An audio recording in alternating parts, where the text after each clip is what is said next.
Friends, welcome back to my channel Bindas বালা। আজকে একটা নতুন রেসিপি নিয়ে আমি তোমাদের সামনে এসেছি, মুড়ি ঘন্ট।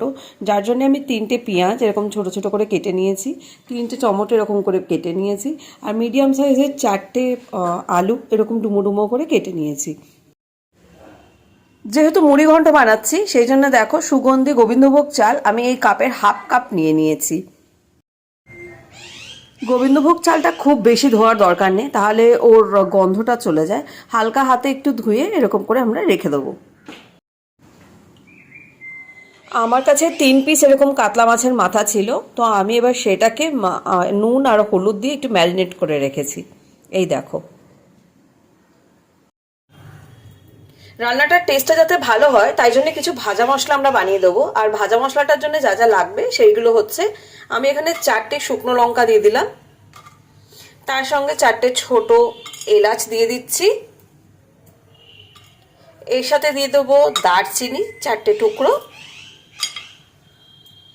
এবং দিয়ে দেবো জিরে গুঁড়ো, গোটা জিরে দিয়ে দিলাম এর মতো অল্প। এবার এটাকে একটু ড্রাই রোস্ট করতে হবে।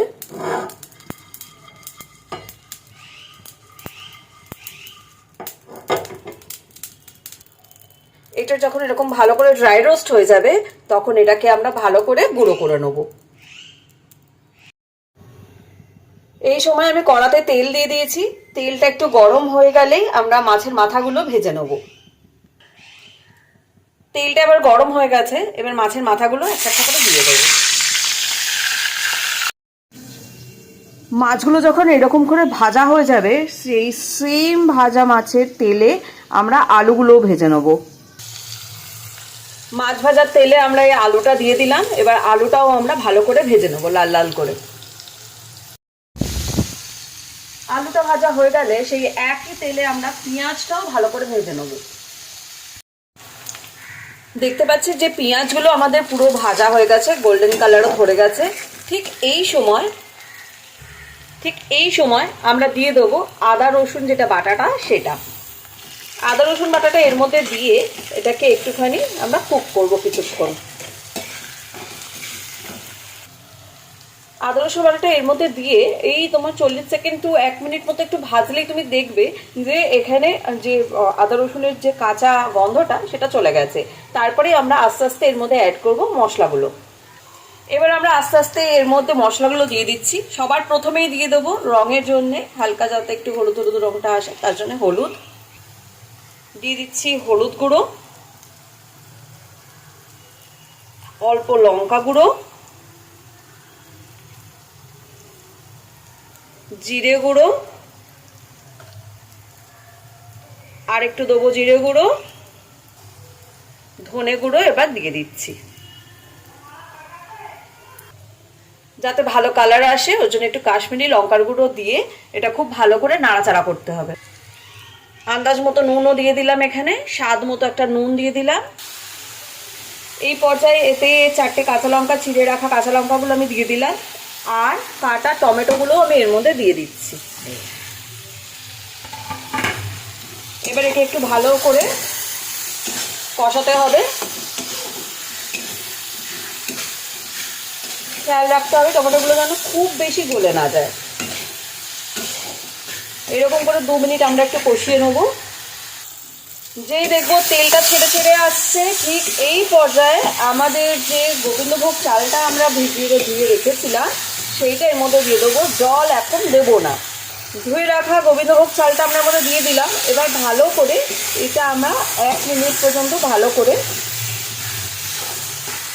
মশলার সঙ্গে ভাতটাকে কষাবো। এই চালটাকে, গোবিন্দভোগ চালটাকে ভালো করে একটুখানি কষাবো। দেখো ঠিক এই পর্যায়ে যখন এই যে এরকম হয়ে যাচ্ছে, সেই সময় আমরা মাছের মাথাগুলো দিয়ে দেবো। এর মধ্যে মাছের মাথাগুলো দিয়ে দিলাম। মাছের মাথাগুলো যেহেতু একটু বড় বড়, ওই জন্য খুন্তির সাহায্যে আমি এগুলোকে একটু ছোট করে ভেঙে নিচ্ছি, নিয়ে এর সাথে ভালো করে মিশিয়ে দেবো।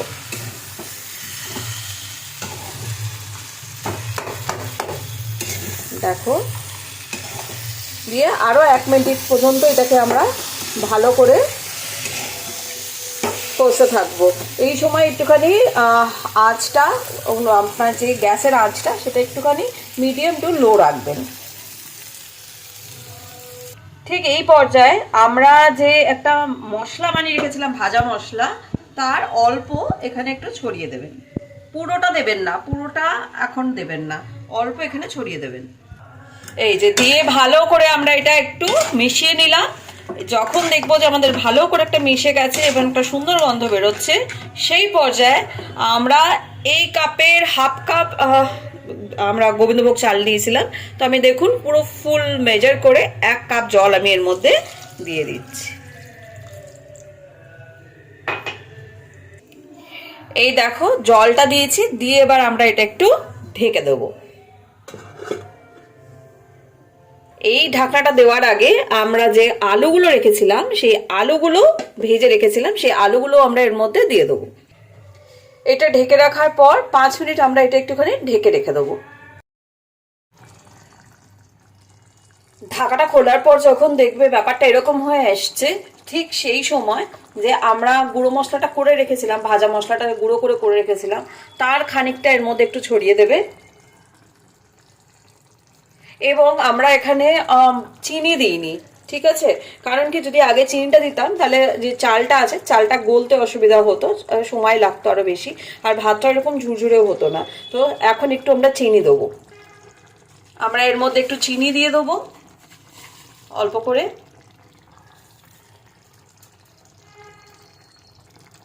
সাথে দিয়ে দেবো অল্প গরম মশলা।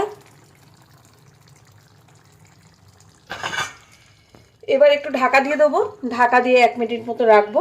রেখে এই রান্নাটাকে এবার আমরা পুরো করব। 1 মিনিট পর ঢাকাটা খোলার পর এই দেখো এই পরিস্থিতি হয়ে আছে। একটু হালকা একটু গামাখা হয়েছে। অনেকে এটা ঝুড়ো ঝুড়ো করে। যদি তোমার মনে করো যে তোমরা একটু ঝুড়ো ঝুড়ো করবে, তাহলে আরেকটু জলটা মেরে নেবে। আমি একটু গামাখা রেখেছি। যদি আজকের এই রেসিপিটা তোমাদের ভালো লেগে থাকে, please do like, comment, share and subscribe my channel Bindas Bala. ভালো থেকো সবাই, বাই।